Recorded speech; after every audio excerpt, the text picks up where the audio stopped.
All right, I thought I'd start off with this. There was something that you said that reminded me of this poem, so I thought I'd start off like that. It's called My Eternal Ears. I've placed the labors of my soul into this poetry. Indeed, I've invested in it in the heat of many moments when obligations and the world have called my name, asked that I come down from the hilltop to place my fingertips into the dirt. Upon nights when sleep begged to be had, but I was in love and would not. Nights when the contours of a woman's body rolled over in my mind like a giant sleeping Venus, to turn my chest, hair, and shirt inside out and wanting more.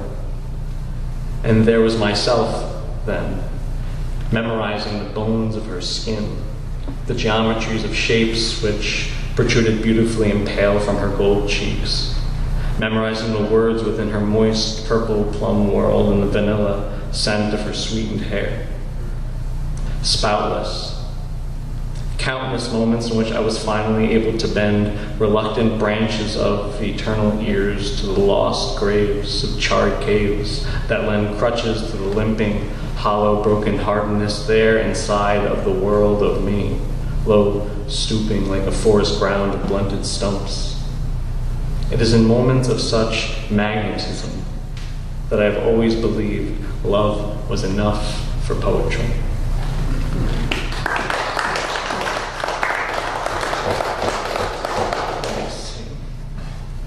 This is a post-breakup poem. Here it goes. That's called A Far Off Place. Your hands have a freckle on them, or perhaps I'm imagining that. At any rate, in the way that I am remembering them, they are beautiful. Your palms are soft like the insides of an orange. Your wrists exude citrus notes that twist me inside like a swirling rind. I miss your hands. Today, you covered my eyes with them, and I returned home and dwelled inside the marrowness of your bones.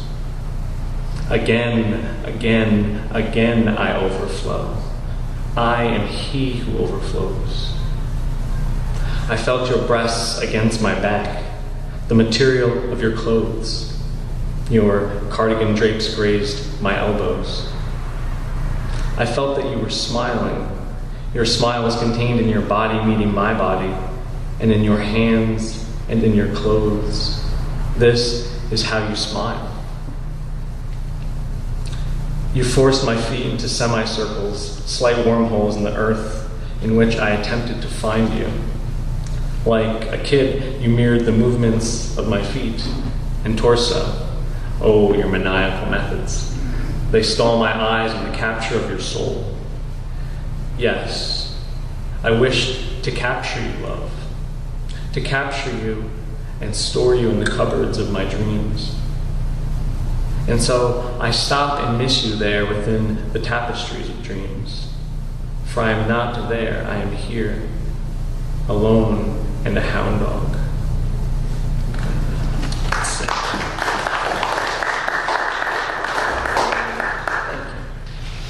And I'll read on the subject of on trafficking and the subject of just things that happen terribly to the women in the world and the men in the world for that matter. I'll read this poem called Women of the Sea. Who are the women of the sea? The women who foam beyond the shores of their fingertips and mouths, and whose hearts churn from side to side. Even now before this laptop, in the simple and unextraordinary morning high of my morning coffee. Who are these? These women of the sea, women of the morning sun, women whom I love with the pulsating ripple at the center of my earthly universe and star. I've read the manuscripts of the ocean, and I have bled behind coral reefs which have orchestrated time and again the fall of the Persian empires of ships. And my love today, a poet, She writes in a delicate font that she is the hungry ocean, the sea that churned behind the ribs of moaning Shiva. If you do not know of Saraswati, Saraswati is the woman of all women, for she bears the burden of all history nestled in that deep bosom of all women, the dark history.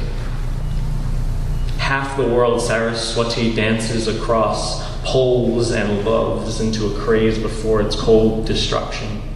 She does this only to create it beside the bones of a most lost and ancient city.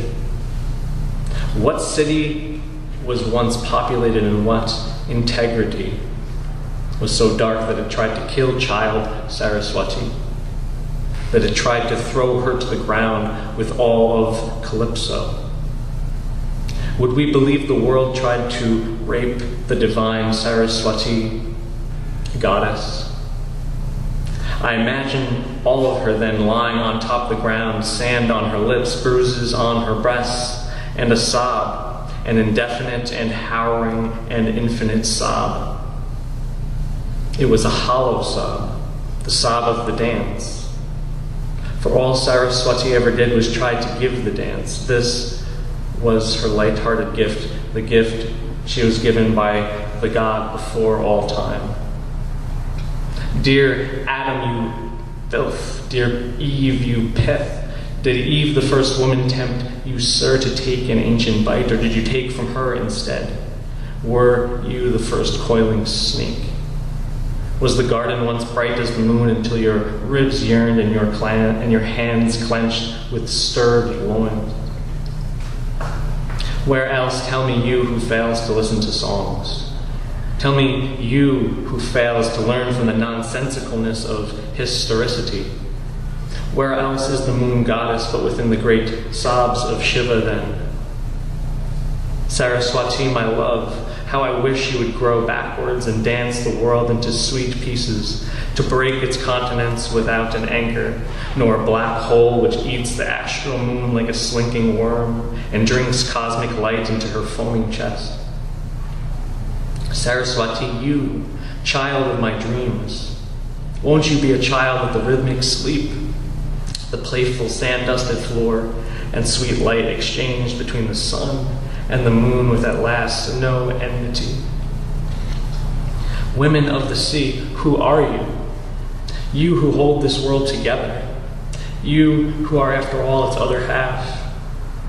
Who are you but this child and my family? I'm dying here. I'll read something short because my voice is getting short. Sure, yeah. Thank you. This is a poem. It's a spring poem, and it is spring. So it's called Spring. Spring has commenced in the trees and by the flowers, in the air of lovers and in the harvests of the bees. Spring has commenced without a word, as people glowingly dance to the rhythm of life that is spring, fresh, alive, and sunny, wet and beautiful. Okay. I'm not a big rhymer, but I'm going to try to find a rhyming poem for you guys. Let's see if I can find it.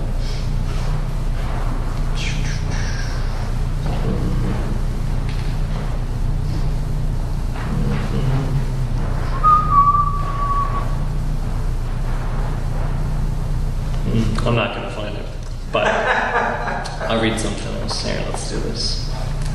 I was in the library at Dutchess once, and I saw a painting, and I wrote this. It's called Synapses. 2 rounded stakes like trees growing out from under the water. 12 boards of wood, laid out like sticks I could count flatly, and in between the rounded stakes. 2 large planks of wood shimmer and reflect against the sun and in the water, and propagate the 12 boards. The seashells which ride the ocean surround the wooden structure. If they could speak, perhaps they would ask what it was beyond a mere place to get on and to get off. And Thank you. This is called The Lonely Grass. The white rubber, rounded Converse shoe fronts trudging on, like two giants in an improbable forest, or two mountains leaning on top of a petty rock, a tree, a timber upon a perspiring twig, colliding, hailed onto the sun-worn grass. My heavy steps brightened up as we pushed and pressed, the sprightly straw, lean and glowing sun amidst its sandy-boned plains, greener than the baited mantis, the patient mantis, tensed from unwilling prey through golden stalks of its oldest lion's kingdom. There I caught the desert in the sun, along nestlings of shade, somber along the darkness, the water in the mist, the darkest rim of a tree. As I sat, the ground collapsed a little from my wooliest of love, as it then scrunched its chill nose in unexpectation. When I leaned back, watching the dim air beneath the darkened russet branches, the soil drew its slow whole embrace, cold out to my widened shoulders and loosened pallet palms face down. A close, lonely shade gathering these weathered wicks like fingers, more warmly than the flame would itself gather me up and tempt me like a furnace in the winter air.